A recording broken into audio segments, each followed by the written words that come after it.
I'm Carl Azus for CNN Student News. First up this Thursday, massive corruption charges in the world of international soccer. U.S. prosecutors say some officials with FIFA, the group that governs soccer worldwide, have accepted more than $150 million in bribes over the past 24 years. American officials say bribes influenced which countries got to host the World Cup, who could televise soccer games, and where they'd be held. They were expected to uphold the rules that keep soccer honest and to protect the integrity of the game. Instead, they corrupted the business of worldwide soccer to serve their interests and to enrich themselves. This Department of Justice is determined to end these practices, to root out corruption, and to bring wrongdoers to justice. Switzerland is also investigating FIFA. Swiss officials raided the group's headquarters in Zurich yesterday. FIFA has been investigated for corruption for years. It's repeatedly denied that its top officials are on the take. But FIFA President Sepp Blatter, who is not one of the accused, says the organization welcomes the investigations by American and Swiss officials and believes it will help root out wrongdoing in soccer. Whichever nation hosts the World Cup potentially receives a multi-billion-dollar economic boost. Qatar. And the decision to select Qatar to host the World Cup in 2022 has since become a controversial one. The small Middle Eastern country won the right to host the Cup over Japan, South Korea, Australia, and the United States. Officials have been under heavy scrutiny amid allegations of corruption in the selection process for both the 2022 Cup and the 2018 World Cup in Russia. FIFA's ethics committee hired an independent investigator, later announcing no evidence of corruption and no reason to reopen the bidding process. But that investigator would distance himself from those claims, and the FBI would proceed with its investigation, ultimately resulting in today's charges. The American television market is one of the biggest for the World Cup, with networks paying billions of dollars for the right to broadcast. For that reason, U.S. authorities say they do have jurisdiction to file the corruption charges. Starting in the old line state of Maryland and working our way west on today's roll call, Manchester Valley High School is first up. In Manchester, Maryland, you're dangerous, Mavericks. The prairie state of Illinois is next, where we heard from the Rice Child and Family Center. Shout out to our viewers in Evanston. And in Big Sky country, there are bison.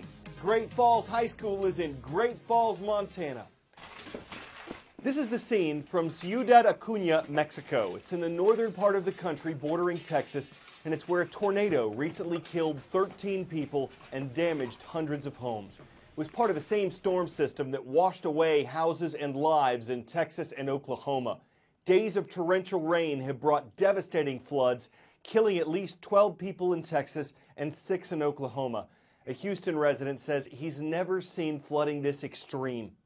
Emergency officials here in the city of Houston described the flooding scene around this area as a madhouse. More than 1,000 cars stranded on roadways because people racing and rushing to get out of the way of these walls of water that flowed out of many of the bayous that you see throughout many parts of the city of Houston. This is a bayou that cuts and winds its way normally rather quietly around downtown Houston, but as you can see from one embankment to the other, the water levels here rose dramatically.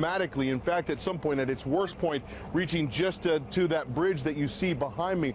And these waters spilled out everywhere. Emergency officials and city officials here in Houston say there are still a number of people that are considered to be missing. So search and rescue operations continue, waiting for these floodwaters to recede so they can get into some of the hardest hit neighborhoods and to continue the search processes in homes and throughout neighborhoods. You know, very dramatic efforts going on. We saw some rather ingenious kind of operations going on as well. Fire rescue teams trying to get to people making 911 calls, abandoned ambulances and the lower lying cars, and traded them in for public works vehicles, these massive trucks, and used those as makeshift ambulances to pull people out of some of the hardest hit neighborhoods. So a dramatic scene here.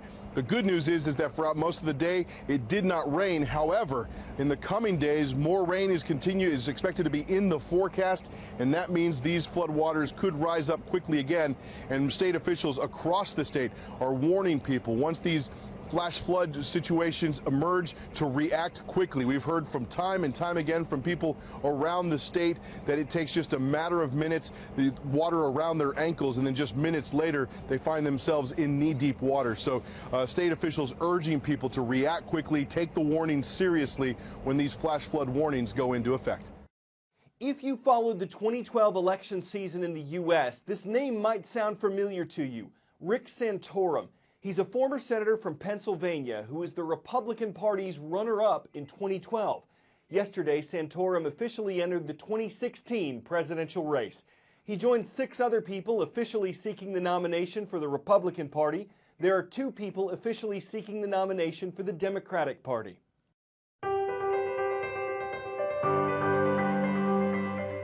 Yesterday was World MS Day, MS standing for multiple sclerosis. MS Day aims to raise awareness about the disease. The group that organizes the event says MS affects more than 2 million people globally, but that it's likely that hundreds of thousands are undiagnosed. Multiple sclerosis affects the nervous system. It can impair someone's vision, movement, and ability to feel. There's no cure. There are treatments that can help people with MS, and there are some amazing stories of MS patients overcoming the odds of the disease.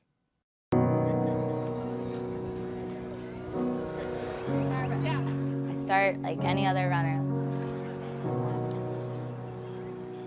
I get really excited and get like butterflies in my stomach.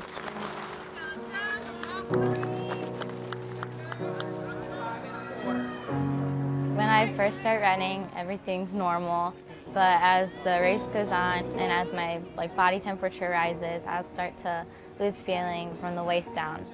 As soon as I stop, I just fall. One to go, one to go.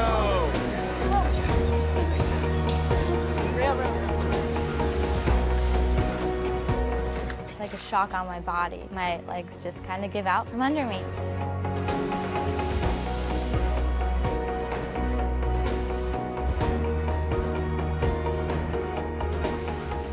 My name is Kayla Montgomery.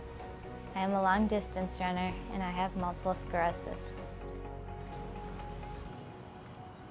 I was playing in a soccer tournament when I was 15, and I had a really bad fall on my tailbone, and then later in the same game on the back of my neck. There was a really painful shock running up and down my spine, and over the course of a week it progressed to the point where I couldn't feel anything from the waist down. Shortly after my 15th birthday, I was finally diagnosed with MS, where your immune system attacks your neurons and causes scarring on your brain and your spine.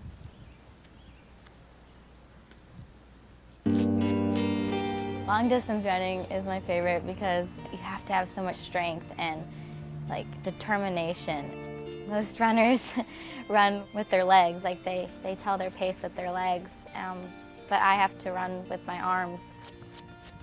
And I really focus on my arm movement to figure out how to move my legs.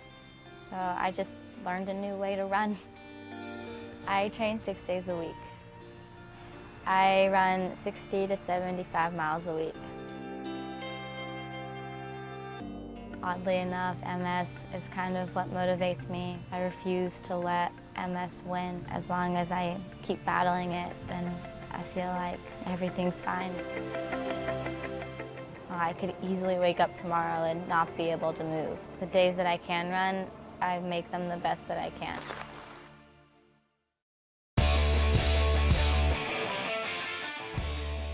All right, so let's say you're a retired athlete who wants to stay in shape, but you're 7'1" and 324 pounds, and the weight rack just doesn't stack up enough.